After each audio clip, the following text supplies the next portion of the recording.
Good evening, my dear friends. Welcome to Eklavya Current Affairs YouTube channel.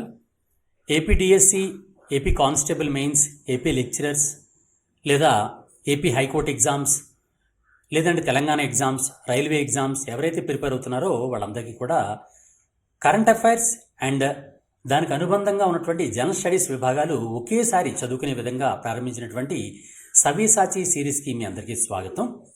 మిత్రులారా, మీరు ఎవరైనా APDSC, AP constable, AP lecturers లేకపోతే AP high court exams ఇవన్నీ prepare అవుతున్నారంటే తప్పనిసరిగా మన గాంధీవం యాప్లో దానికి సంబంధించినటువంటి వీడియో కోర్సెస్ అండ్ టెస్ట్ సిరీస్లు, మెటీరియల్ అన్నీ అందుబాటులో ఉన్నాయి. మీరు తప్పనిసరిగా ప్లేస్టోర్ నుంచి గాంధీవం అనే యాప్ని ప్లేస్టోర్ నుంచి డౌన్లోడ్ చేసుకోండి. దాని పేరు GANDEEVAM, గాంధీవం అని టైప్ చేస్తే మీకు ప్లేస్టోర్లో వస్తుంది. లేకపోతే డిస్క్రిప్షన్లో దానికి సంబంధించిన లింక్ కూడా నేను ఇస్తున్నాను, దాన్ని తప్పనిసరిగా డౌన్లోడ్ చేసుకోండి. మీకు అందరికీ తెలిసిందే కదండి, ప్రతిసారి కూడా ఏ ఎగ్జామ్లో చూసినా సరే current affairs and current related general studies విభాగంలో ఏకలవ్య నుంచే అత్యధికమైనటువంటి ప్రశ్నలు వస్తాయి. ఇదే విషయాన్ని నిరూపిస్తూ ప్రతిసారి కూడా ఎగ్జామ్ అయిపోయిన వెంటనే ఆ క్వశ్చన్ పేపర్లో ఉన్నటువంటి క్వశ్చన్స్, మన ఏకలవ్యలో ఉన్నటువంటి ఆన్సర్స్ని ఫొటోస్ తీసి సహా, మీకు ఫొటోస్తో సహా సాక్ష్యాధారాలు చూపిస్తూ మీకు చూపిస్తున్నాను. అదేవిధంగా ఈ ఎగ్జామ్స్లో కూడా, అంటే ఏపీ డిఎస్సి కానీ, ఏపీ కానిస్టేబుల్లో కానీ, ఏపీ లెక్చరర్స్ కానీ, ఏపీ కోర్ట్ ఎగ్జామ్స్ కానీ, ఈ ఎగ్జామ్స్ అన్నింటిలో కూడా తప్పనిసరిగా ఏకలవ్య నుంచే current affairs and current related general studies వస్తుంది తప్పనిసరిగా. అందువలన మీరు తప్పనిసరిగా ఈ వీడియో కోర్సెస్ అండ్ ఈ PDF 6 months కరెంట్ అఫైర్స్ని కూడా రిలీజ్ చేయడం జరిగింది. 6 months కరెంట్ అఫైర్స్ని కూడా మీరు చూసుకొని చదువుకుంటారని మీకు కోరుతున్నాను. ఎవరైనా మన ఏకలవ్య యూట్యూబ్ ఛానల్కి కొత్తగా వచ్చినట్లయితే తప్పనిసరిగా మనం ఈ వీడియోని లైక్ చేయండి, కామెంట్ చేయండి, లేకపోతే మీరు సబ్స్క్రిప్షన్ కూడా దీన్ని చేయండి. తప్పనిసరిగా సబ్స్క్రైబ్ చేయండి. మీ మిత్రులు కూడా తెలియజేస్తారని కోరుతూ ఈరోజు ప్రధానంగా మనం చర్చించే అంశాల గురించి చూద్దాం. ఈరోజు ఆపరేషన్ సింధూర్ ఆల్రెడీ ముగిసినటువంటి నేపథ్యంలో మన భారతదేశానికి ఒక వరం లభించింది. ఆ వరం ఏంటి అంటే, మనకు పక్కలో బలంగా ఉన్నటువంటి చైనాకు సంబంధించిన advanced air to air missile ఒకటి పాకిస్తాన్ అనేది మన భారతదేశం మీదకి ప్రయోగించింది. ఆ ప్రయోగించినటువంటి PL-15 long range air to air missile అనేది ఎటువంటి విఘాతం కలగకుండా, అంటే ఏది కూడా పేలిపోకుండా మ్యాక్సిమం 90% సహజ సిద్ధంగానే ఉండి మనకు లభించింది, మన భారతదేశంలో లభించింది. అందువల్ల మనం రీఇంజనీరింగ్ టెక్నాలజీ ద్వారా ఈ PL-15 long range air to air మిస్సైల్ని మనం దానికి వ్యతిరేకంగా మనం అభివృద్ధి చేసుకోవడం కోసం, అంటే మిస్సైల్ డిఫెన్స్ టెక్నాలజీ అంటారు. ఆ మిస్సైల్ డిఫెన్స్ టెక్నాలజీ అంటే, ఫర్ ఎగ్జాంపుల్, ఎప్పుడైనా మనం చైనాతో యుద్ధ పరిస్థితులు వస్తే చైనాకు ఉన్నటువంటి advanced PL-15 long range air to air మిస్సైల్ని అడ్డుకోవడం కోసం మిస్సైల్ డిఫెన్స్ టెక్నాలజీ అవసరం అవుతుంది. ఆ మిస్సైల్ డిఫెన్స్ టెక్నాలజీ అభివృద్ధి పరచుకోవడం కోసం ఇది ఒక PL-15 long range air to air missile, ప్రస్తుతం లభించినటువంటి ఆ మిస్సైల్ని రీఇంజనీరింగ్ టెక్నాలజీ ద్వారా దానిలో ఉన్నటువంటి టెక్నాలజీని కనిపెట్టి మనం మిస్సైల్ డిఫెన్స్ టెక్నాలజీ తయారు చేయడానికి ఉపయోగపడుతూ ఉంటుంది. అందువల్ల ఇంత అవసరమైనటువంటి ఈ PL-15 long range air to air missile గురించి మన భవిష్యత్ ఎగ్జామ్స్లో ఏపీడిఎస్సి, కానిస్టేబుల్, లెక్చరర్స్ ఈ ఎగ్జామ్స్ అన్నింటిలో కూడా తప్పనిసరిగా వచ్చే అవకాశం ఉంది. అందులో దాని గురించి మనం ఫస్ట్ మాట్లాడదాం. ఆ తర్వాత ఇప్పుడు ప్రజెంట్ వరల్డ్ బ్యాంక్, అంటే ప్రపంచ బ్యాంక్ వాళ్ళు వరల్డ్ బ్యాంక్ ల్యాండ్ కాన్ఫరెన్స్ 2025 నిర్వహిస్తున్నారు. అందువలన సమావేశాలు అనేటటువంటి విషయాల్లో ఈ conference, world bank land conference 2025 గురించి మనం డిస్కస్ చేయాలి. అది ఎప్పుడు జరుగుతుంది, ఎక్కడ జరుగుతుంది, ఏ కారణంతో జరుగుతుంది, మన భారతదేశంలో దానికి సంబంధించినటువంటి ఇంపాక్ట్ ఏ విధంగా ఉంటుంది, అవన్నీ కూడా మనం మాట్లాడుకోవాలి. ఎగ్జామ్స్లో తప్పనిసరిగా వస్తాయి. అలాగే ప్రస్తుతం ఐక్యరాజ్య సమితి ఆధ్వర్యంలో UN గ్లోబల్ రోడ్ సేఫ్టీ వారోత్సవాలు, అంటే UN global road safety week 2025 అనేది నిర్వహించబడుతోంది. అందువలన దానికి సంబంధించినటువంటి అంశాలని కూడా మనం చదువుకోవాలి. అంతేకాకుండా ప్రపంచంలోనే అత్యధికంగా మంచు చిరుతలు, అంటే స్నో లెపర్డ్ అంటారు, స్నో లెపర్డ్ లేదా మంచు చిరుతలు, ఈ మంచు చిరుతలు అనేవి ప్రపంచంలోనే అత్యధికమైనటువంటి ప్రాంతంగా లడక్ అనేది నిలవడం జరిగిందనమాట. అందులో ప్రపంచంలోనే అత్యధికమైనటువంటి మంచు చిరుతలు ఉన్నాయి కాబట్టి ఆ విషయం మీద ఈ లడక్ గురించి కూడా మన క్వశ్చన్లు వచ్చే అవకాశం ఉంది. అందువలన లడక్ యొక్క ఆ మంచు చిరుతల గురించి, వీటన్నిటి గురించి కూడా మనం డిస్కస్ చేద్దాం. ఈ విధంగా అనేకమైనటువంటి అంశాలు ఉన్నాయి, ఒక్కొక్క దాని గురించి మాట్లాడుకుందాం. ఫస్ట్ మనం మాట్లాడుకోవాల్సిన అంశం ఏంటంటే, భారతదేశంలో ఇప్పుడు లభించినటువంటి PL-15 long range air to air missile గురించి మనం ఇప్పుడు మాట్లాడదాం. ఎందుకంటే ఈ PL-15 long range air to air missile అనేది చైనా అభివృద్ధి చేసినటువంటి మిసైల్. ఈ మిసైల్ ఎవరు అభివృద్ధి చేశారండి? పాకిస్తాన్ మన భారతదేశానికి వ్యతిరేకంగా ప్రయోగించినటువంటి PL-15 long range air to air missile ఎవరు తయారు చేశారు? చైనా దేశం తయారు చేసింది. చైనా దేశం తయారు చేసినటువంటి advanced long range air to air మిసైలే PL-15. ఈ PL-15 అనేది ఇప్పుడు ఎందుకు వార్తలకు వచ్చింది అంటే ఇది డైరెక్ట్గా పేలకుండా డైరెక్ట్గా ఆ మొత్తం ఎయిర్ టు ఎయిర్ మిసైల్ ఎటువంటి విఘాతం కలగకుండా డైరెక్ట్గా మనకు లభించింది.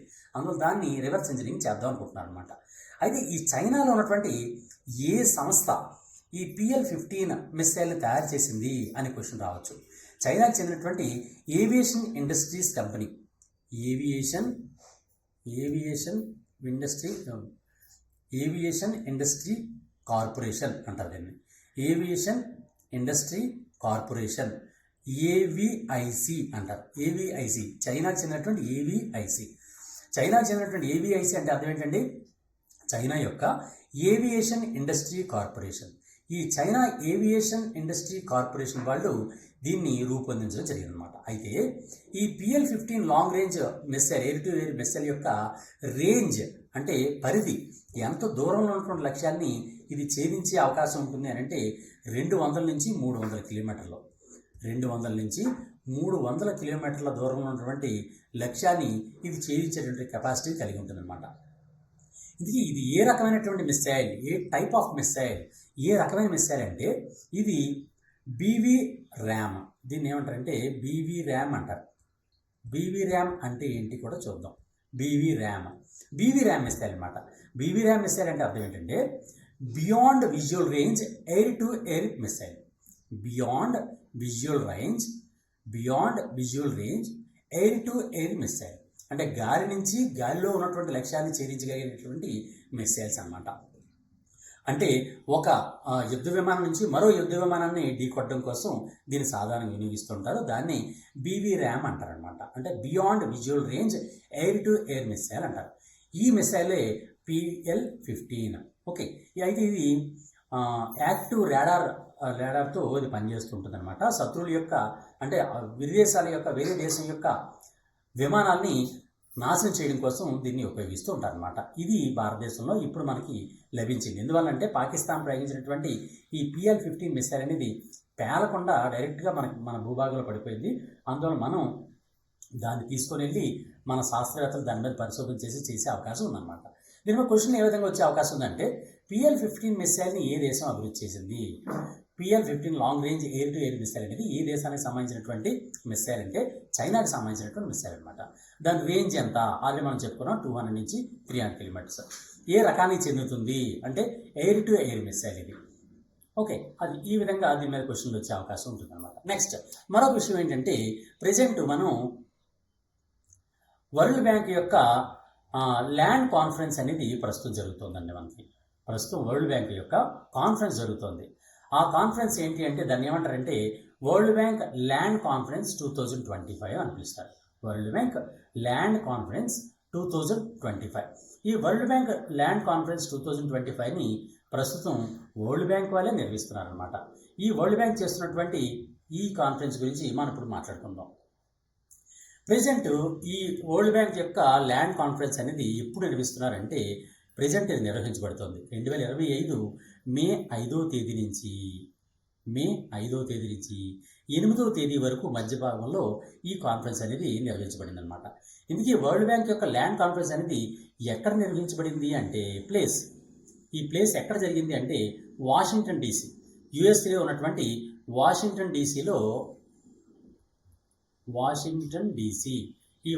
DC ప్రాంతంలో ఈ వరల్డ్ బ్యాంక్ ల్యాండ్ కాన్ఫరెన్స్ అనేది నిర్వహించబడింది అనమాట. ఇందుకు ఏ ఉద్దేశంతో నిర్వహించారు? ఇక్కడ విషయం ఏంటంటే వరల్డ్ బ్యాంక్ యొక్క ల్యాండ్ కాన్ఫరెన్స్ 2025 ఎందుకు వాషింగ్టన్ నిర్వహించారు? వరల్డ్ బ్యాంక్ యొక్క హెడ్ క్వార్టర్స్ ఉన్నాయి కాబట్టి వరల్డ్ బ్యాంక్ హెడ్ క్వార్టర్స్లోనే అంటే ప్రధాన కార్యాలయంలోనే ఇది నిర్వహించడం జరిగిందనమాట.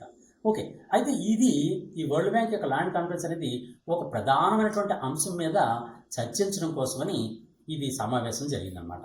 ఎందుకంటే ఏ అంశం మీద చర్చిస్తున్నారు అనేది కూడా మనం తప్పనిసరిగా చూసుకోవాలి.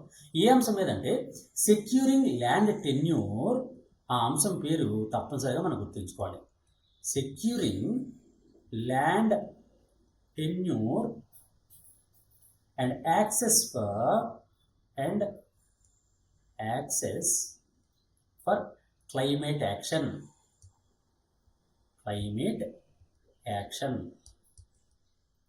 Moving from awareness to action.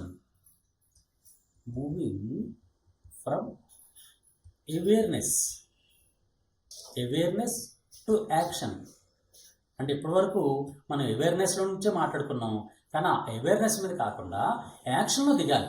అంటే మాట్లాడుకోవడం కాకుండా పని చేయడం ద్వారా దిగాలి. దీనికోసం ఈ ల్యాండ్ టెన్యూర్స్ ఏవైతే ఉన్నాయో, అంటే భూభాగాల ఆధారంగా క్లైమేట్ యాక్షన్లో ఎటువంటి మార్పులు వస్తున్నాయని దాని మీద చర్చించి క్లైమేట్ చేంజెస్ అనేవి జరగకుండా ఉండడం కోసమని, భూమి చాలా ఆరోగ్యవంతంగా ఉండే ఉద్దేశంతో దాన్ని నిర్వహించడం కోసమని ప్రత్యేకంగా ఒక కార్యక్రమాన్ని రూపొందించడం జరుగుతుంది.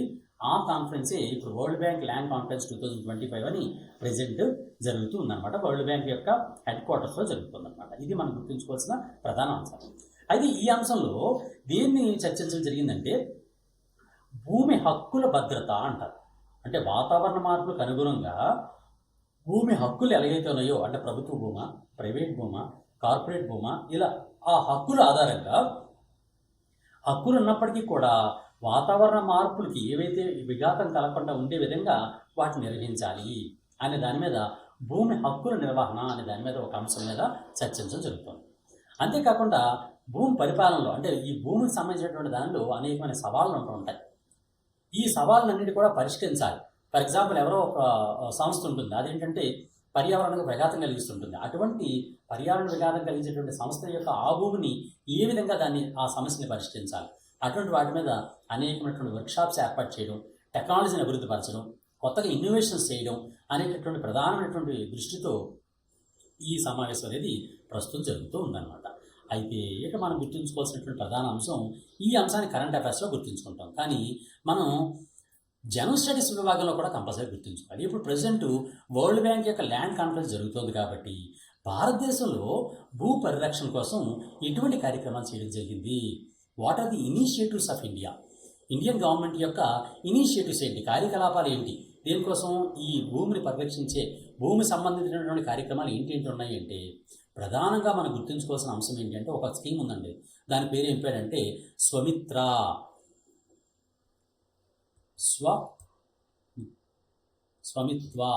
అనే కార్యక్రమం ఉంది. ఈ స్వమిత్వ కార్యక్రమం స్వమిత్వ స్కీమ్ అని పిలుస్తారు. ఈ స్వమిత్వ స్కీమ్ అనేది 2020లో ప్రారంభమైంది. ఈ 2020లో ప్రారంభమైనటువంటి ఈ స్వమిత్వ స్కీమ్ అనేది ప్రెజెంట్ కూడా కంటిన్యూ అవుతుంది. కాబట్టి దీని మీద క్వశ్చన్ వచ్చే అవకాశం ఉంది. ఎందుకంటే వరల్డ్ బ్యాంక్ యొక్క ల్యాండ్ కాన్ఫరెన్స్ జరుగుతుంది కాబట్టి భూ పరిరక్షణకు సంబంధించినటువంటి, అంటే గ్రామీణ ప్రాంతాల్లో ఉన్నటువంటి భూమి యొక్క డిజిటల్ మ్యాపింగ్ చేయడం,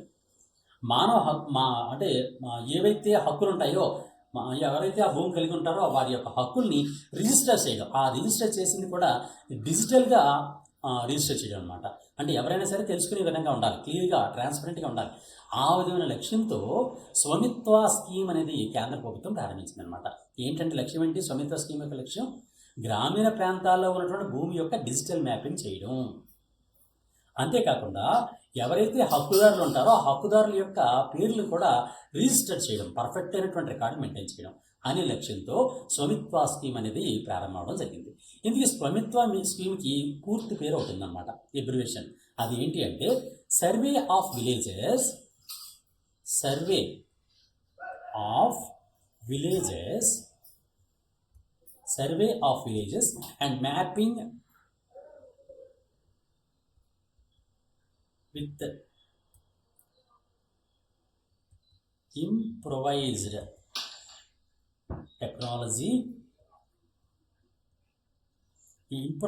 technology in village areas. ఇది ఈ స్కీమ్ యొక్క పూర్తి పేరు అనమాట. అంటే స్వమిత్వ స్కీమ్ యొక్క పూర్తి పేరు ఏంటి అంటే ఇది అనమాట. స్వమిత్వ, SPAMITVA. ఈ స్వమిత్వ స్కీమ్ అని యొక్క ఈ పూర్తి పేరు ఏంటి అంటే survey of villages and mapping with improvised technology in village areas అనేది స్వమిత్వ స్కీమ్ యొక్క పూర్తి పేరు. ఈ స్వామిత్వ స్కీమ్ని ఎవరు నిర్వహిస్తున్నారంటే మన పంచాయతీరాజ్ మంత్రిత్వ శాఖ ఉంటుంది కదండి, పంచాయతీరాజ్ అనమాట. ఈ కేంద్ర ప్రభుత్వం ఉన్నటువంటి పంచాయతీరాజ్ మంత్రిత్వ శాఖ ఏదైతే ఉందో ఆ పంచాయతీరాజ్ మంత్రిత్వ శాఖ అనేది నిర్వహిస్తూ ఉంటుంది అనమాట. దీని మీద అసలు ముఖ్య ప్రయోజనాలు ఏంటి, ఈ కార్యక్రమాల ప్రయోజనాలు ఏంటి అంటే భూమి మీద ఉన్నటువంటి హక్కులు ఎవరికైతే ఉన్నాయో దాన్ని ధృవీకరిస్తుంటారు.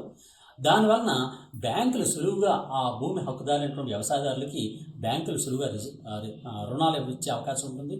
అంతేకాకుండా డిజిటల్గా ప్రాపర్టీ కార్డ్స్ని కూడా జారీ చేయడం జరుగుతుంది అనమాట. దానికోసమని ఈ స్వామిత్వ స్కీమ్ అనే దాన్ని పెట్టడం జరిగింది మన కేంద్ర ప్రభుత్వం. అంతేకాకుండా మరో పథకం కూడా ఉంది, ఇలాంటి స్కీమే మరొకటి కూడా ఉంది. అదేంటి అంటే దాని పేరు ఏంటి అంటే digital India and records modernisation programme. Digital India and land records modernisation programme అని DILRMP అనే ఒక కార్యక్రమం ఉందన్నమాట. DILRMP అంటే అర్థం ఏంటి అంటే digital India land records modernisation programme, ఇది దాని పూర్తి పేరు అనమాట. ఏంటి దీని లక్ష్యం అంటే సాధారణంగా భూమి పత్రాలు ఉంటాయి, అంటే ఎవరైతే హక్కుదారు ఉంటాడో ఆ భూమికి సంబంధించిన హక్కుదారు ఉంటాడో ఆ భూమి పత్రాలు ఉంటాయి, ఆయనకి సంబంధించిన భూమి పత్రాలు. ఆ భూమి యొక్క పత్రాలని డిజిటలైజేషన్ చేయడం, అంతేకాకుండా వాటిని నకళ్ళు అంటారు, నకల్స్. ఆ నకల్ని ఏవైతే ఉన్నాయో వాటిని కూడా అప్డేట్ చేయడం ఎప్పటికప్పుడే. ఫర్ ఎగ్జాంపుల్ ఒక వ్యక్తి మరొక వ్యక్తికి అమ్మాడంటే దానికి సంబంధించినటువంటి నకల్ని మరొక వ్యక్తికి మార్చడం అనమాట. ఆ విధంగా భూమి నకలన్నీ కూడా ఎప్పటికప్పుడు మార్చుతుండడం. అలాగే పబ్లిక్ యాక్సెస్ సిస్టమ్ని ఒకటి ఏర్పాటు చేయడం. పబ్లిక్ యాక్సెస్ సిస్టమ్ అంటే ఏ భూమి ఎవరికి సంబంధించింది అనేది క్లియర్ ట్రాన్స్పరెంట్ వేలో ఒక పబ్లిక్ యాక్సెస్ సిస్టమ్ని రూపొందించాలి అనే ఉద్దేశంతో ఈ DILRMP లేదా digital India land records modernisation programme అనే కార్యక్రమాన్ని కేంద్ర ప్రభుత్వం యొక్క రూరల్ డెవలప్మెంట్ వాళ్ళు దీన్ని తయారు చేయడం జరిగిందనమాట. ఇది ఒక ప్రధానమైన కార్యక్రమం. అంతేకాకుండా మరో కార్యక్రమం కూడా నిర్వహిస్తున్నారు ప్రజెంట్ భూమి పరిరక్షణ కోసం. ఆ కార్యక్రమం ఏంటంటే LPP అంటారు దాన్ని. ఆ కార్యక్రమాన్ని ఢిల్లీ అండ్ ఆంధ్రప్రదేశ్లోనే ముఖ్యంగా దీన్ని నిర్వహించడం జరిగిందనమాట. LPP అంటే ల్యాండ్ పూలింగ్ పాలసీ అంటారు. అంటే భూమిని పూలింగ్ చేయాలి, ప్రభుత్వం తీసుకుంది అనుకుంటుంది కొన్ని విషయాలకి. అంటే వ్యక్తిగతమైనటువంటి భూమిని ప్రభుత్వం తీసుకొని మౌలిక సదుపాయాలు కల్పించడం కోసం తీసుకుంటే ఎటువంటి కార్యక్రమాలు చేపట్టాలి, ఎవరైతే నష్టపోయిన వ్యక్తులు ఉంటారో వారికి ఏ విధంగా బెనిఫిట్ పొందించాలి అనే ఉద్దేశంతో LPP కార్యక్రమాన్ని ఢిల్లీలోనే అమలు చేస్తున్నారు. అమరావతి అభివృద్ధి చేస్తున్నప్పుడు మన ఆంధ్రప్రదేశ్లో కూడా అభివృద్ధి చేస్తున్నారు. అమరావతి అభివృద్ధి పరచడం కోసం ప్రత్యేకమైనటువంటి ఒక ప్రాజెక్ట్ పెట్టారు. ఆ పేరు ఏంటంటే ఏపీసీఆర్డీఏ వాళ్ళు. ఈ ఏపీసీఆర్డీఏ వాళ్ళే LPP కార్యక్రమాన్ని చేస్తూ ఉంటారన్నమాట.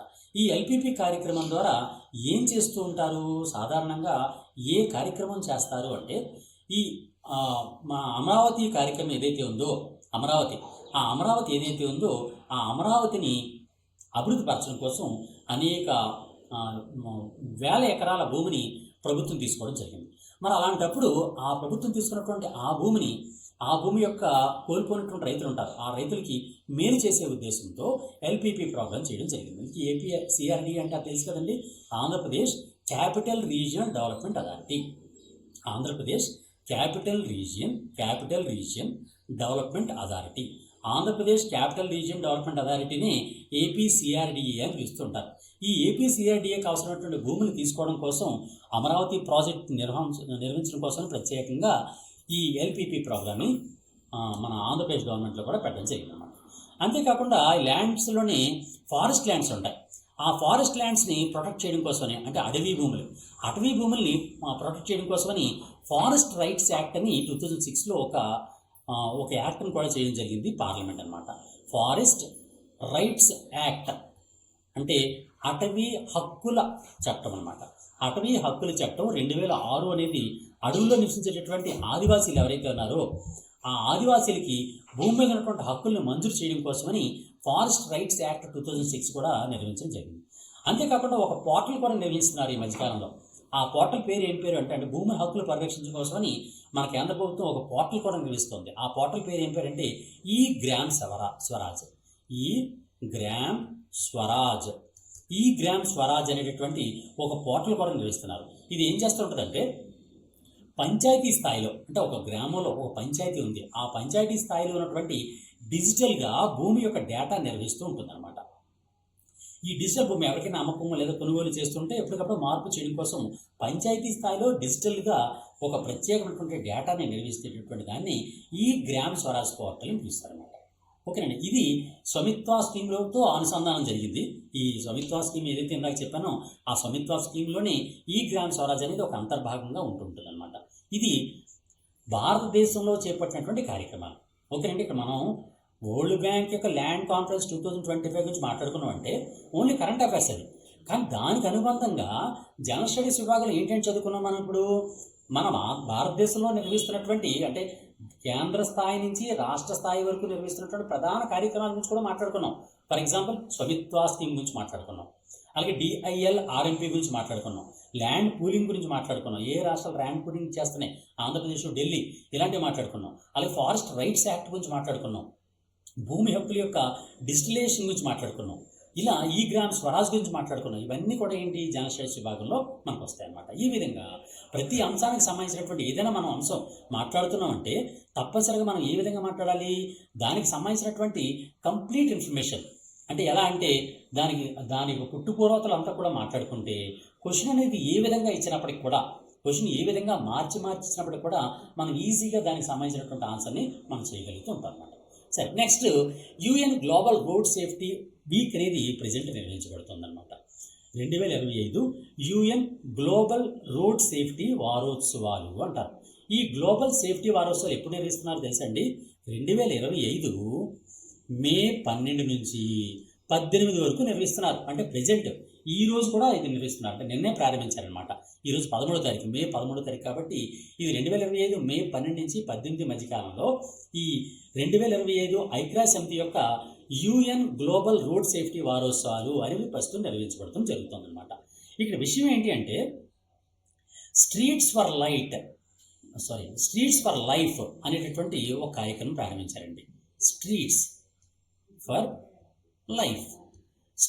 లైఫ్ అనేటటువంటి ఒక స్లోగన్తో ఈ కార్యక్రమాన్ని చేయడం జరుగుతుందన్నమాట. ఏ కార్యక్రమం అండి? 2025 యుఎన్ గ్లోబల్ రోడ్ సేఫ్టీ వారోత్సవాలు అనే కార్యక్రమంలో దానిలో స్ట్రీట్స్ ఫర్ లైఫ్ అనేటటువంటి ఒక ప్రత్యేక కార్యక్రమాన్ని కూడా చేయడం జరిగింది. అయితే దీని యొక్క ప్రధానమైనటువంటి లక్ష్యం ఏంటి అని అంటే నడవడం అంటే వాకింగ్ లేదా సైక్లింగ్. ఈ నడవడం అంటే వాకింగ్, సైక్లింగ్ ఇలాంటివి చేస్తున్నప్పుడు ప్రజల యొక్క ఆరోగ్యం, నగరాల యొక్క సస్టైనబిలిటీ, సుస్థిరత ఇలాంటివన్నీ కూడా ఒక సమానత్వంతో ఉంటాయి. తప్పనిసరిగా ఆరోగ్యవంతమైనటువంటి ప్రపంచం ఉంటుంది అని సందేశం ఇవ్వడం కోసమని స్ట్రీట్స్ ఫర్ లైఫ్ అనే కార్యక్రమం ప్రారంభించి ఒక ప్రత్యేకమైనటువంటి అంటే వాకింగ్ కోసం make walking safe, make cycling safe అనేటటువంటి హ్యాష్ ట్యాగ్స్ కూడా రిలీజ్ చేయడం జరిగిందనమాట. వాళ్ళు ఏ హ్యాష్ ట్యాగ్స్తో నిర్వహిస్తున్నారు ఈ కార్యక్రమం అంటే మేక్ వాకింగ్ సేఫ్ లేదా మేక్ సైక్లింగ్ సేఫ్ అనేటటువంటి హ్యాష్ ట్యాగ్స్ నినాదాలని కూడా ఈ కార్యక్రమంలో ఐక్యరాజ్య సమితి అనేది యుఎన్ గ్లోబల్ రోడ్ సేఫ్టీ వారోత్సవాల్లో భాగంగా ప్రారంభించడం జరిగిందనమాట. అయితే మన భారతదేశానికి సంబంధించినటువంటి అంశాలు ఏంటి, దానిలో కూడా కొన్ని మాట్లాడుకుందాం. అంటే యుఎన్ గ్లోబల్ రోడ్ సేఫ్టీ వారోత్సవాలని ప్రజెంట్ 2025 మే 12 నుంచి 18 వరకు నిర్వహిస్తున్నారు. దానిలో భాగంగానే స్ట్రీట్స్ ఫర్ లైఫ్ అనే కార్యక్రమం ప్రారంభించారు. Make walking safe, make cycling safe అనేటటువంటి హ్యాష్ ట్యాగ్స్తో ప్రచార కార్యక్రమాలు చేపట్టారు. ఇవన్నీ కూడా కరెంట్ అఫైర్స్ విభాగంలో వస్తాయి. మరి జనరల్ స్టడీస్ విభాగంలో మన భారతదేశం పరిస్థితి ఏంటి అనేది కూడా మనం మాట్లాడుకోవాలి. భారతదేశంలో ఐఆర్ఏడి అనే ఒక కార్యక్రమం ఉందండి. ఐఆర్ఏడి అంటే అర్థం ఏంటంటే ఇంటిగ్రేటెడ్ రోడ్ యాక్సిడెంట్ డేటాబేస్ అనేది ఒక ప్రారంభించారు. ఏంటి? Integrated road accident database. దీనిలో రోడ్డు ప్రమాదాల యొక్క డేటాని సేకరించి ఆ డేటాను నిల్వ చేస్తూ ఉంటారు. ఎందుకు ఈ డేటా? ఎక్కడ ఎక్కువగా రోడ్డు ప్రమాదాలు జరుగుతున్నాయి, అటువంటి ప్రదేశాలని వేగంగా అక్కడ ఉన్నటువంటి మౌలిక సదుపాయాలు అంటే రోడ్డు ఎక్స్టెండ్ చేయడం కానీ, లేకపోతే ప్రత్యేకంగా నడకదారులు కానీ, సైక్లింగ్ మార్గాలు కానీ, లేకపోతే ఆ పక్కన ఉన్నటువంటి విలేజెస్ సంబంధించినటువంటి ప్రత్యేక అప్రోచ్ రోడ్లు వేయడం కానీ, ఇలా చేయడం ద్వారా ఈ డేటాబేస్ వల్ల ఏమవుతుందంటే ఆ రోడ్ సేఫ్టీ అనేది పెరుగుతుందన్నమాట. దానికోసం ప్రత్యేకంగా ఐఆర్ఏడి లేదా ఇంటిగ్రేటెడ్ రోడ్ యాక్సిడెంట్ డేటాబేస్ అనే దాన్ని కేంద్ర ప్రభుత్వం మెయింటైన్ చేస్తోంది. ఇదొకటి. అంతేకాకుండా ఒక ప్రత్యేకమైనటువంటి చట్టాన్ని కూడా చేశారు. ఏంటి దాని చట్టం అంటే, ఫర్ ఎగ్జాంపుల్ ట్రాఫిక్ను ఉల్లంఘించారనుకోండి, ఎవరైనా ట్రాఫిక్ని నిబంధనలు వ్యతిరేకంగా రైట్ సైడ్ వెళ్ళాల్సిన వాళ్ళు లెఫ్ట్ సైడ్ వెళ్ళడం, లెఫ్ట్ సైడ్ వెళ్ళాల్సిన వాళ్ళు రైట్ సైడ్ వెళ్ళడం, ఇలా ఎవరైతే ట్రాఫిక్ ఉల్లంఘనలకి, ఏవైతే ట్రాఫిక్ రూల్స్కి విఘాతం కలిగిస్తున్నారో వారికి భారీగా జరిమానాలు విధించాలి. జరిమానాలు అనేవి చాలా ఎక్కువగా ఉంటేనే వాళ్ళు డిస్కరేజ్ అవుతారు, అటువంటి కార్యక్రమాలు చేపట్టకుండా జాగ్రత్తగా ట్రాఫిక్ రూల్స్ ఫాలో అవుతారు అనే ఉద్దేశంతో ఒక ప్రత్యేకమైనటువంటి ఒక చట్టాన్ని కూడా చేయడం జరిగింది. ఆ చట్టం పేరే motor vehicles amendment act. Motor vehicles amendment act 2019. ఈ మోటార్ వెహికల్స్ అమెండ్మెంట్ యాక్ట్ 2019 దేనికోసం చేశారంటే ట్రాఫిక్ ఉల్లంఘనలు ఎవరైతే చేస్తున్నారో అటువంటి వాళ్ళకి భారీగా జరిమానాలు విధించాలి అనే ఉద్దేశంతో ఆ విధంగా మన భారతదేశంలో ఉన్నటువంటి రోడ్ సేఫ్టీ అనేది, అంటే రహదారుల భద్రత అనే కార్యక్రమాన్ని చాలా చక్కగా నిర్వహించాలనే ఉద్దేశంతో కేంద్ర ప్రభుత్వం వాళ్ళు ఈ కార్యక్రమాన్ని కూడా నిర్వహించడం జరుగుతుందన్నమాట. అంటే ఇది పార్లమెంట్ చేసినటువంటి ఒక ప్రత్యేకమైనటువంటి చట్టం అన్నమాట. పార్లమెంట్ చేసినటువంటి ఒక ప్రత్యేక చట్టం. ఆ చట్టంలో ఈ రోడ్డు భద్రత గురించి ఈ కార్యక్రమం చేయడం జరిగిందనమాట. ఓకేనండి, ఇది దీనికి సంబంధించినటువంటి ఒక అంశం. ఇంకోటి ఏంటంటే ఒక ప్రత్యేకమైనటువంటి ఒక చట్టం కూడా, అంటే ఒక లా కూడా ఉంది. దాన్ని ఏమంటారంటే గుడ్ సమారిటైన్ లా అని ఒకటి ఉంటుంది. ఫర్ ఎగ్జాంపుల్, ప్రమాదానికి ఎవరైనా గురయ్యారు, ప్రమాదానికి గురైతే ఆ ప్రమాదానికి గురైన వారు ఎవరైనా మనకి ఒక సేవ్ చేద్దాం, పాపం ఎవరికైనా సహాయం చేద్దాం దెబ్బలు తగిలిన వాళ్ళకి అనుకుంటే వాళ్ళని పోలీసులు తీసుకువెళ్ళి వాళ్ళకి ఏ విధంగా చేయాలో అన్ని ఇబ్బందులు పెట్టేటువంటి అవకాశం ఉండేది ఇంతకుముందు. దానికోసం ఏం చేసిందంటే కేంద్ర ప్రభుత్వం అటువంటి ఇబ్బందులు కలగకుండా ఆ రక్షించే వారిని ప్రొటెక్ట్ చేయడానికి, ప్రమాదానికి గురైన వారికి సహాయం చేసేవారిని రక్షించడం కోసం, చట్టపరంగా రక్షించడం కోసం, అటువంటి వాళ్ళకి ఎటువంటి ఇబ్బంది కలగకుండా ఉండడం కోసమని గుడ్ సమారిటేరియన్ యాక్ట్ అనే దాన్ని కూడా చేసింది. లా, గుడ్ సమారిటేరియన్ లా అనే దాన్ని చేయడం జరిగింది. ఈ విధంగా మన భారతదేశంలో, అంటే ప్రపంచవ్యాప్తంగా యుఎన్ గ్లోబల్ రోడ్ సేఫ్టీ వారోత్సవాలు 2025 నిర్వహిస్తున్నారనే విషయాన్ని మన కరెంట్ అఫైర్స్ విభాగంలో మాట్లాడుకున్నాం. ఇప్పుడు జనరల్ స్టడీస్ విభాగంలో మనం ఏం చేస్తున్నాం, మన దేశంలో రోడ్ సేఫ్టీ కోసం కేంద్ర ప్రభుత్వం ఎయిటెడ్ చేసింది IRAD కార్యక్రమం చేసింది. అంటే ఇంటిగ్రేటెడ్ రోడ్ యాక్సిడెంట్ డేటాబేస్ నిర్వహిస్తుంది. అలాగే భారీగా జరిమానాలు విధించడం కోసం, అంటే ట్రాఫిక్ నిబంధనలు పాటించలేని వాళ్ళ కోసం భారీగా జరిమానాలు విధించడం కోసమని మోటార్ వెహికల్స్ అమెండ్మెంట్ యాక్ట్ 2019 నిర్వహించింది. అంతేకాకుండా రోడ్డు ప్రమాదాల్లో ఎవరైతే క్షతగ్రాతులు అవుతూ ఉంటారో, అంటే ప్రమాదానికి గురైన వాళ్ళు ఉంటారో వాళ్ళు రక్షించలేటటువంటి వాళ్ళ కోసం, వాళ్ళకి సహాయం చేసిన వాళ్ళని రక్షించడం కోసమని గుడ్ సమారిటేరియన్ లా అనే దాన్ని కూడా చేసుకొచ్చింది. ఇవన్నీ కూడా జనరల్ స్టడీస్ విభాగంలో వస్తాయి. ఇక్కడ మరొక విషయం కూడా చెప్తాను. ఏంటంటే గ్లోబల్ రోడ్ సేఫ్టీ వారోత్సవాలు మనం చెప్పుకున్నాం, ఇప్పుడు ఆల్రెడీ ప్రజెంట్ నిర్వహిస్తున్నారు. మరి మన దేశంలో నేషనల్ రోడ్ సేఫ్టీ వీక్ అనేది కూడా నిర్వహిస్తుంటారు అనమాట. సాధారణంగా ప్రతి సంవత్సరం కూడా మన దేశంలో కూడా నేషనల్ రోడ్ సేఫ్టీ వీక్ లేదా వారోత్సవాలు అని నిర్వహిస్తారు. నేషనల్ రోడ్ సేఫ్టీ వారోత్సవాలు 2025 ఎప్పుడు నిర్వహించారో తెలుసా అండి?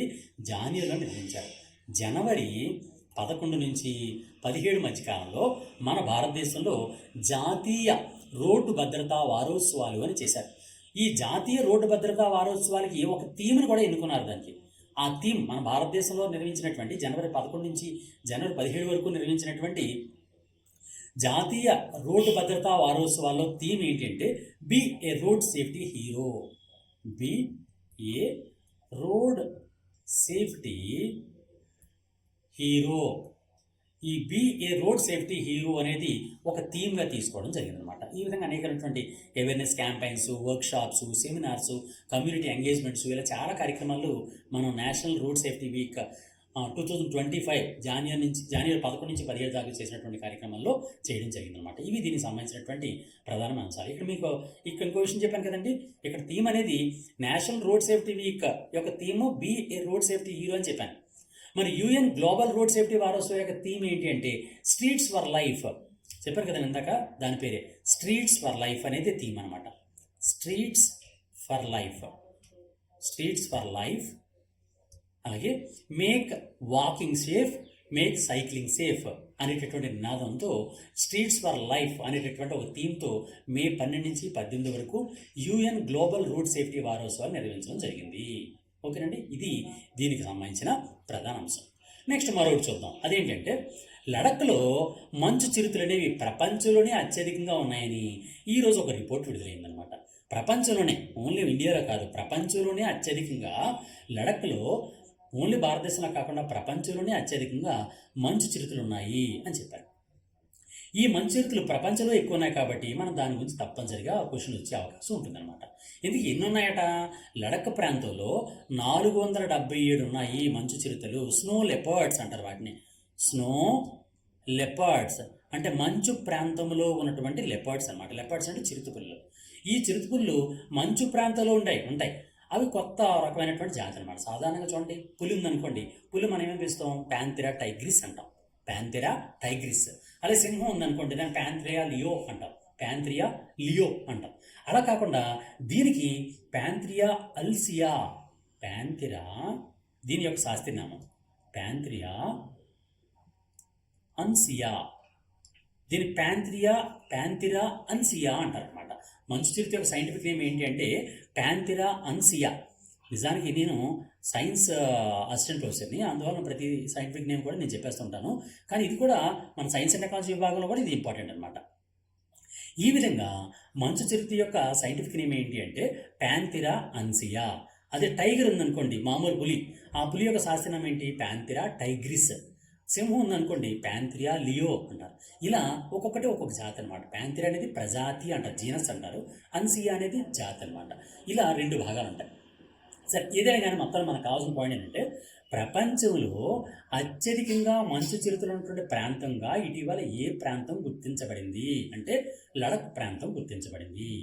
లడఖ్ ప్రాంతం అనేది ప్రత్యేకంగా హిమాలయ పర్వతాల్లో ఉన్నటువంటి ప్రాంతం. హిమాలయ పర్వత ప్రాంతాల్లో ఉన్నటువంటి ఒక ప్రాంతమే, కేంద్రపాలిత ప్రాంతమే లడఖ్. అందువలన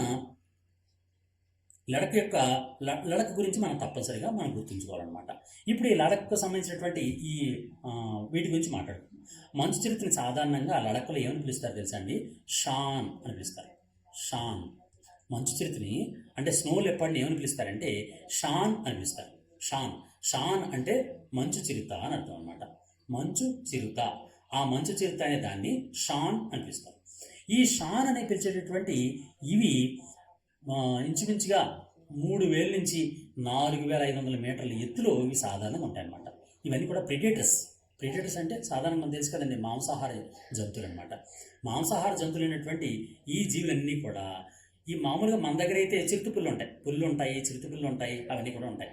కానీ అక్కడ మాత్రం ఇక్కడ మా ఎత్తైనటువంటి ఇంచుమించుగా 3000 నుంచి 4500 మీటర్ల ఎత్తులో ఉన్నటువంటి మంచు పర్వతాలు అంటే హిమాలయ పర్వతాలు ఉన్నాయి. ఆ హిమాలయ పర్వతాల్లో ఇవన్నీ కూడా నివసిస్తూ ఉంటాయి అన్నమాట. వాటిని మనం ఏంటంటే మంచు చిరుతలు అని పిలుస్తారనమాట. ఈ లడఖ్ ప్రాంతం అనేది ప్రజెంట్ అయితే మాత్రం ఒక కేంద్రపాలిత ప్రాంతంగా ఉంది. కేంద్రపాలిత ప్రాంతం తెలుసు కదా, యూనియన్ టెరిటరీ అనమాట. యూనియన్ టెరిటరీ నిజానికి ఇంతకుముందు జమ్మూ కాశ్మీర్లో అంతర్భాగంగా ఉండేది. కానీ తర్వాత భాగంలో జమ్మూ కాశ్మీర్ని వేరే యూనియన్ టెరిటరీగాను అండ్ లడఖ్ని వేరే యూనియన్ టెరిటరీగా ఏర్పాటు చేశారు. యూనియన్ టెరిటరీగా జమ్మూ కాశ్మీర్ని అండ్ లడఖ్ని ఎప్పుడు ఏర్పాటు చేశారండి? 2019 అక్టోబర్ 31. 2019 అక్టోబర్ 31వ తేదీన యూనియన్ టెరిటరీగా అంటే కేంద్రపాలిత ప్రాంతంగా లడఖ్ ప్రాంతాన్ని చేశారు. జమ్మూ కాశ్మీర్ ప్రాంతాన్ని కూడా చేశారనమాట. ఈ లడఖ్ ప్రాంతానికి ఉన్నటువంటి రాజధాని ఏది అంటే సాధారణంగా దీనికి అడ్మినిస్ట్రేటివ్ క్యాపిటల్గా లేహ్ ప్రాంతం ఉంటుంది. లేహ్ లడఖ్ ప్రాంతం యొక్క క్యాపిటల్ ఏంటండి? లేహ్. దాన్ని అడ్మినిస్ట్రేటివ్ క్యాపిటల్ అంటారు. ఈ విధంగా అడ్మినిస్ట్రేటివ్ క్యాపిటల్ అనేది లే అనేది సాధారణంగా ఉంటుంది. దీనిలో నిజానికి ఏంటంటే లే అండ్ కార్గిల్ అనేటటువంటి 2 ప్రాంతాలే ఉంటాయి, డిస్ట్రిక్ట్స్. 2 జిల్లాలు ఉంటాయి అన్నమాట. ఆ 2 జిల్లాలని కలిపి ఒక యూనియన్ టెరిటరీగా లడఖ్ యూనియన్ టెరిటరీగా సాధారణంగా పిలుస్తూ ఉంటారన్నమాట. ఇది నిజానికి ఏంటంటే టిబెట్ ప్రాంతంలో, చైనా యొక్క టిబెట్ ప్రాంతంలో కూడా అటాచ్ అయి ఉంటుంది. దీనిలో ఇండస్ రివర్ ప్రజెంట్ మనకి ఇండస్ వాటర్ ట్రీటీ అనేది మనం బ్యాన్ చేశాం కాబట్టి ఇండస్ నది అనేది ప్రజెంట్ చాలా బర్నింగ్ టాపిక్గా ఉంది. ఆ ఇండస్ నది అనేది ఇక్కడి నుంచి వెళ్తూ ఉంటుంది అనమాట. ఇండస్ రివర్ ఇండస్ అంటే సింధు నది అనేది ఈ లడఖ్ ప్రాంతంలోనే ఉంటుంది. ఈ లడఖ్ ప్రాంతంలో ఉన్నటువంటి ఇండస్ రివర్తో పాటు జస్కర్ అనేటటువంటి మరో నది కూడా ఉంటుందన్నమాట. జస్కర్ నది, హిందూ నది ఉంటాయి. ముఖ్యంగా ఇది బుద్ధిస్ట్ ప్రాంతం, ఎక్కువగా బుద్ధిస్టులు ఎక్కువ ఉంటారన్నమాట. బౌద్ధ మతానికి చెందినటువంటి వ్యక్తులు ఎక్కువగా ఇక్కడ కనిపిస్తూ ఉంటారన్నమాట. ఇది లడఖ్ గురించినటువంటి ప్రధాన అంశం. ఇంకో విషయం ఏంటంటే భారతదేశంలో ఉన్నటువంటి మంచు చిరుతలు ఉన్నాయి కదండి, ఈ మంచు చిరుతల్ని రక్షించడం కోసం ప్రత్యేకంగా ఒక ప్రాజెక్ట్ చేశారు. ఆ ప్రాజెక్ట్ పేరు ఏం పేరు అంటే ప్రాజెక్ట్ స్నో లెపర్డ్. ఈ ప్రాజెక్ట్ స్నో లెపర్డ్ని 2009లో ప్రారంభించడం జరిగిందనమాట. అంటే మంచు చిరుతలు ఏవైతే ఉన్నాయో ఆ మంచు చిరుతలు ఎక్కడైతే నివసిస్తుంటాయో ఆ పర్వత ప్రాంతాలన్నీ కూడా అక్కడ ఉన్నటువంటి ఎకో సిస్టమ్ని, అంటే అక్కడ ఉన్నటువంటి ఆవరణ వ్యవస్థ అంతని కూడా సంరక్షించడం అనే ఉద్దేశంతో ప్రత్యేకంగా ప్రాజెక్ట్ స్నో లెపర్డ్ అనేది కూడా ప్రారంభించడం జరిగింది. ఈ ప్రారంభించినటువంటి అంటే స్నో లెపర్డ్ని ఆల్రెడీ ప్రారంభించమని చెప్పాం. అయితే లడఖ ప్రాంతంలో ఒక నేషనల్ పార్క్ ఉంది, అదొకటి ఇంపార్టెంట్. నేషనల్ పార్క్, లడఖ్లో ఉన్నటువంటి నేషనల్ పార్క్ పేరు ఏం పేరంటే Hemis national park. Hemis national park అనేది నిజానికి ఈ మంచు చిరుతలన్నీ కూడా అత్యధిక ఉన్నటువంటి నేషనల్ పార్క్ ఏది అంటే ఈ హేమిస్ నేషనల్ పార్కే. హేమిస్ నేషనల్ పార్క్ని లోని మంచు చిరుతలు అనేవి అత్యధిక ఉంటాయి. ఈ మంచు చిరుతలు అనేవి ప్రజెంట్ అయితే అత్యంత ప్రమాద స్థితిలో, దాన్ని ఏమంటారు అంటే వల్నరబుల్ అంటారు. ఈ వల్నరబుల్ అంటే అత్యంత ప్రమాదకరమైనటువంటి స్థితిలో ఉన్నాయి, అంటే ఎక్స్టింక్ట్ అయిపోవడానికి దగ్గరలో ఉన్నాయి అని అర్థం అనమాట.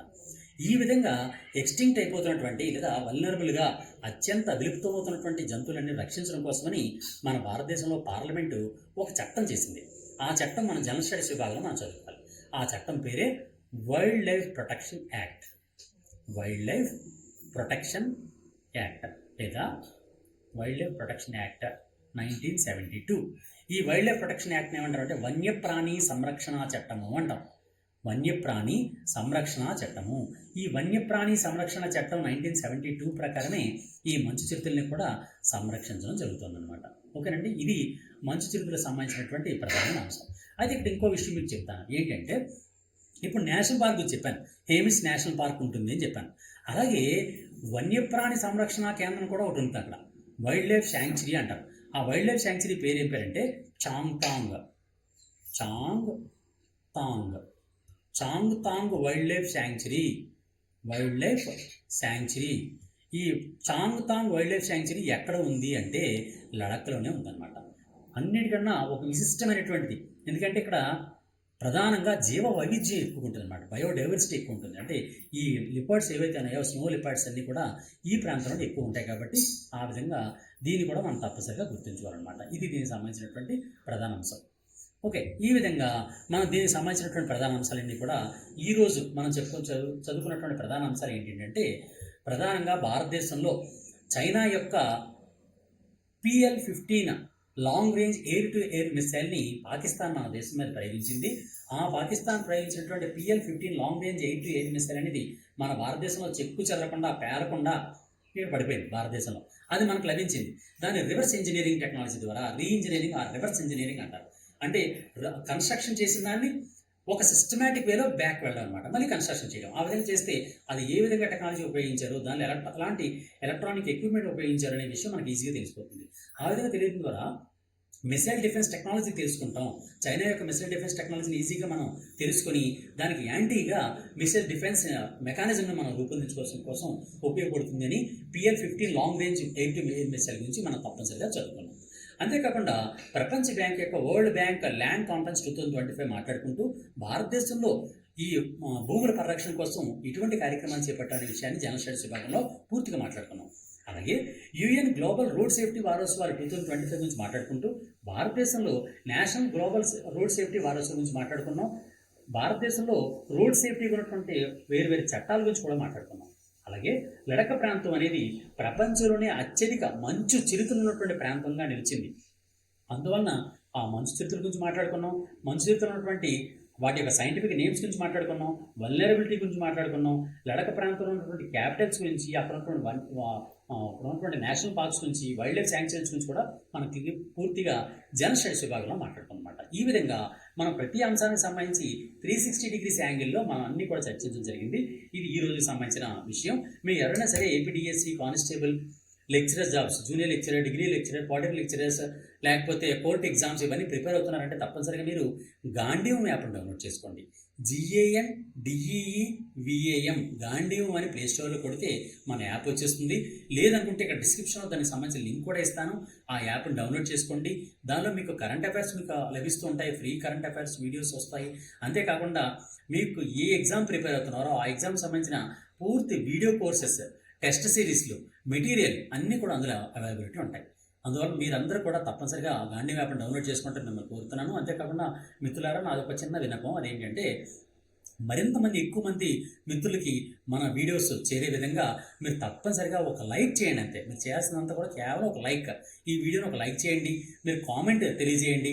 ఆ కామెంట్ ద్వారా నాకు ఒక బూస్టింగ్ వస్తూ ఉంటుంది. అండ్ మీ మిత్రులు కూడా దీన్ని తప్పనిసరిగా షేర్ చేయండి.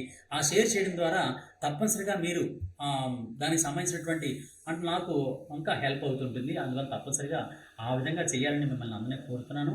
ఇక్కడ మీకు ఒక క్వశ్చన్ ఇస్తాను, ఆ క్వశ్చన్ సంబంధించిన ఆన్సర్ మీరు రాయండి. అదేంటంటే ఈరోజు నేను చెప్పినటువంటి విశేషాల్లో చైనాకి సంబంధించినటువంటి PL-15 మిస్సైల్ యొక్క రేంజ్ ఎంత, పరిధి ఎంత? మళ్ళీ చెప్తున్నాను చూడండి. చైనాకు సంబంధించిన PL-15 missile, air to air missile.